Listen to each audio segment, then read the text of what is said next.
Hello dear student, welcome on Swas Mathematics. आज हम करने वाले हैं क्वेश्चन नंबर 33। ये क्वेश्चन 5 मार्क्स का क्वेश्चन है। Find the area of the region enclosed between the circles. यहाँ पर दो सर्कल की इक्वेशन दी हुई है।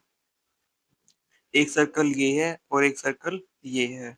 तो इन दोनों से मिलकर के जो एरिया बनेगा, इनका जो कॉमन एरिया होगा, वो हमें फाइंड आउट करना है। सॉल्यूशन से पहले मैं आपको बता देता हूँ, अगर एग्जाम में ऐसा क्वेश्चन आता है तो आपके पास जैसे इक्वेशन, दो सर्कल की इक्वेशन दी हुई है, तो पहले तो आपको ये पहचानना आना चाहिए कि ये इक्वेशन सर्कल की है। दूसरा, आपको इसका सेंटर और इसकी रेडियस पता होना चाहिए। इससे ये आपको तब पता होगा जब आपको सर्कल की जो जनरल इक्वेशन है वो पता होगी, और फिर उसके बाद आपको उसका डायग्राम बनाना आना चाहिए। उसके बाद ही आप इस क्वेश्चन को कंप्लीट कर पाएंगे। अभी हम चलते हैं सॉल्यूशन की तरफ। सबसे पहले जो गिवन है वो हमें लिख देना होता है। X square plus y square is equal to 4, x minus 2 square plus y square is equal to 4। इसका नाम 1 है, इसका 2 है। अब हम इनको कंपेयर करेंगे, compare with general equation of circle. X minus a का square plus y minus b का whole square is equal to r square. अब जो फ्रॉम 1 है, अगर हम 1 को कंपेयर करें तो यहाँ पर ए की वैल्यू 0 है, बी की वैल्यू भी 0 है और आर की वैल्यू 2 है। तो यहाँ पर मैंने इसको R1 लिख दिया, ये सर्कल 1 है तो इस वजह से। अब जो इक्वेशन 2 है, इसमें क्या आएगा, ए की वैल्यू यहाँ पर क्या है, 2 है। ये माइनस है तो माइनस तो ये फॉर्मूले में ही रह गया। यहाँ पर ए की वैल्यू 2 आएगी, बी की वैल्यू 0 और R2 की वैल्यू भी 2 है। अब हमें पता है कि दोनों की रेडियस जो है वो इक्वल है, लेकिन जो ये ए और बी है, ये दोनों 0 0 और यहाँ पर ए 2 है, बी 0 है। ए का मतलब होता है एक्स एक्सिस पर कितनी दूर है सेंटर से। तो ए होती है एक्स एक्सिस पर लेंथ और बी होती है वाई एक्सिस पर लेंथ। तो अभी हम करते हैं इसका ग्राफ ड्रा। हमने जैसे एक डायग्राम बनाया है, ये एक्स एक्सिस है और ये वाई एक्सिस है। अब जो सर्कल 1 है, सर्कल 1 में क्या है, ए बी 0 बी बी 0, तो इसका मतलब सेंटर क्या होगा, 0। और यहाँ पर जैसे हमने ये बना लिए है 1 और 2, 2 तक की इसकी रेडियस है। तो 2 तक की रेडियस है तो हर जगह ये, यहाँ पर जैसे यहाँ पर भी 2, ये -2 तक ये सर्कल बन जाएगा। अब जो दूसरा सर्कल है उसमें बी तो 0 लेकिन ए की वैल्यू 2 है। अगर ए की वैल्यू 2 है तो ये इस तरफ राइट हैंड साइड में बढ़ जाएगा और यहाँ पर आएगा। अब जैसे यहाँ पर अगर इसका सेंटर है लेकिन रेडियस की सेम 2 है, तो 2 है तो ये जो ओरिजिन है, ओरिजिन तक जाएगा। तो यहाँ पर ये सर्कल ड्रॉ हो जाएगा। तो ये हमारा सर्कल 1 था और ये हमारा सर्कल 2 है। अब हमारा डायग्राम तो बन गया है। अब हमें फाइंड आउट करना है इसका जो ये कॉमन रीजन आया है, इसका एरिया। अब जो ये कॉमन रीजन आया है ये सिमेट्रिक है। सिमेट्रिक ऐसे, ये एक्स एक्सिस पर भी सिमेट्रिक हुआ है, से हाफ ऊपर है और हाफ नीचे है। दोनों सर्कल भी सेम है, सेम रेडियस है, तो ये जो है सिमेट्रिक सिमेट्रिक होगा। अब जैसे अगर मैं इसको ऊपर से भी, यहाँ से भी आधा काट काटे जाए, तब भी ये क्या होगा, सेम होगा, और ये दोनों के बीच में 1 पे ही आएगा। तो इसका मतलब है कि इसके कितने टोटल 4 पार्ट बन जाते हैं, जैसे 1 2 3 4। अब हम क्या करेंगे, हम एक पार्ट का जो एरिया है वो फाइंड आउट करेंगे इंटीग्रेशन वाले मेथड से, और 4 से इसको मल्टीप्लाई कर देंगे ताकि ये चारों का टोटल जो रीजन है वो आ जाए।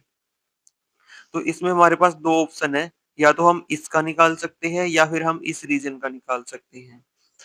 इस रीजन का भी निकाल सकते हैं और इस रीजन का भी, इनमें से एक का ही निकालना है। जो आपको इजी लगे वो आप निकाल सकते हैं।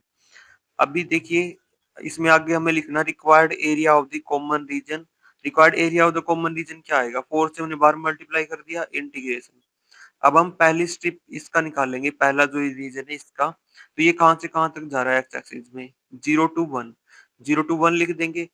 अब जो जो ये आर्क है, ये कौन से सर्कल की है, सेकंड सर्कल की है। तो उसकी वैल्यू, y की वैल्यू इस सेकंड वाली इक्वेशन से हम इसमें लिखेंगे, dx। अब हम फिर लिखेंगे फ्रॉम इक्वेशन 2, इक्वेशन 2 से हम y की वैल्यू निकाल लेंगे। x माइनस 2 का whole square plus y square is equal to 4। यहाँ से वाई स्क्वायर एक तरफ, ये माइनस में आ जाएगा, और अगर हम इसका स्क्वायर खोल लेंगे तो ये माइनस माइनस यहाँ पर प्लस आ जाएगा। इसके बाद जो 4 है, 4 से 4 कैंसिल आउट होगा और हमारे पास क्या बचेगा, 2x माइनस एक्स स्क्वायर। हम ये भी लिख सकते हैं अंडर रूट में, या फिर हमारे पास ये एज इट इज ये भी आ सकता है। अगर हम y की वैल्यू ये भी ले सकते हैं, जैसे under root 4 minus x minus 2 का स्क्वायर। अब जैसे हम इसमें रखेंगे 3 में यूजिंग 4 इन 3, तो 4 into integral 0 to 1 under root 2x minus x square dx। अब जैसे ये आता है तो इसको हम सोल्व कैसे करेंगे, इसको सोल्व करना पड़ेगा हमें स्क्वायर बना करके। इसका एक स्क्वायर का फॉर्मूला बनेगा होल स्क्वायर का, और फिर एक कांस्टेंट बचेगा, ये ऐसा ही कुछ बनेगा ये वाला।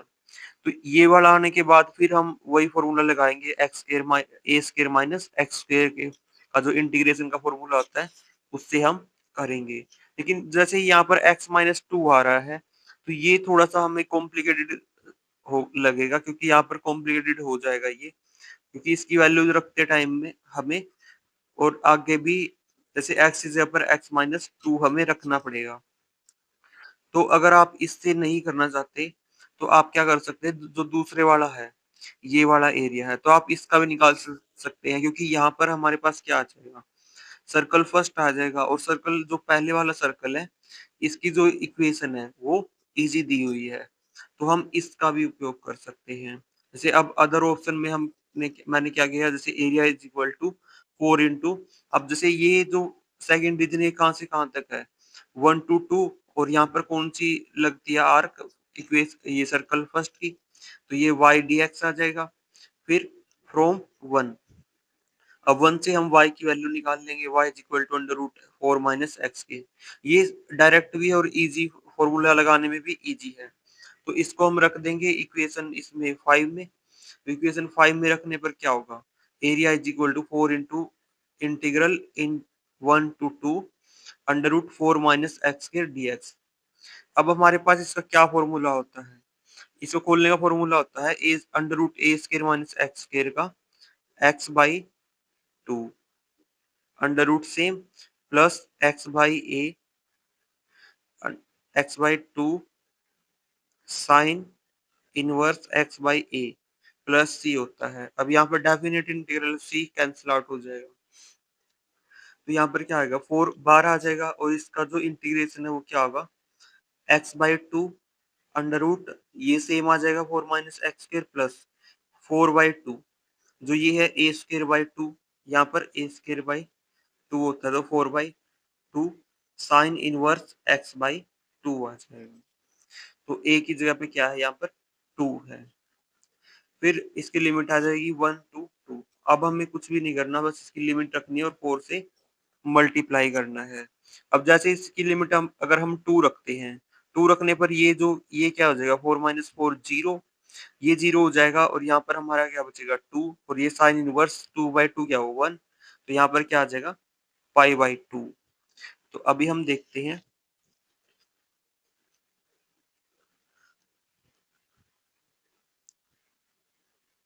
तो यहाँ पर तो जीरो हो गया, और यहाँ पर 2 था इंटू में पाई बाई 2, फिर माइनस लगाएंगे और 1 रखेंगे। जब हम 1 रखते हैं यहाँ पर 1,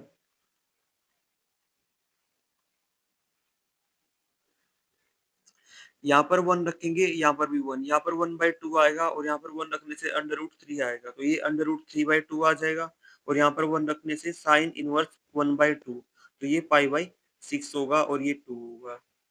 तो इस तरीके से हमारे पास ये क्या आएगा, root 3 by 2 plus 2 into pi by 6। अब हम क्या करेंगे, इसको यहाँ से कैंसिल आउट होगा तो पाई बाई 3 बचेगा, माइनस को अंदर लेके जाएंगे तो ये भी माइनस का और ये भी माइनस का, यहाँ से कटने के बाद ये पाई बचेगा, तो पाई और माइनस पाई बाई 3, इसकी कैलकुलेशन क्या आएगी, 2 पाई बाई 3 और माइनस अंडर रूट 3 बाई 2 आ जाएगा। अब 4 की मल्टीप्लाई अंदर कर देनी है, यहाँ से 8 pi by 3 minus 2 under root 3 units. तो ये हमारा क्या रिक्वायर्ड एरिया, तो लास्ट में लिख देना area of the required region. Area of the required region is equal to 8 pi by 3 minus 2√3 unit square. और आपको यूनिट स्क्वायर लिखना नहीं भूलना है, ये बहुत जरूरी है। जब भी आप एरिया निकालें, अगर यूनिट नहीं दी हुई है तो आप यूनिट स्क्वायर में लिखें। अगर आपको हमारी वीडियो अच्छी लगे तो वीडियो को लाइक करें और चैनल को सब्सक्राइब करें। और अगर आपका कोई डाउट है तो आप कमेंट बॉक्स में कमेंट कर सकते हैं। आपके डाउट का जल्द से जल्द रिप्लाई दे दिया जाएगा।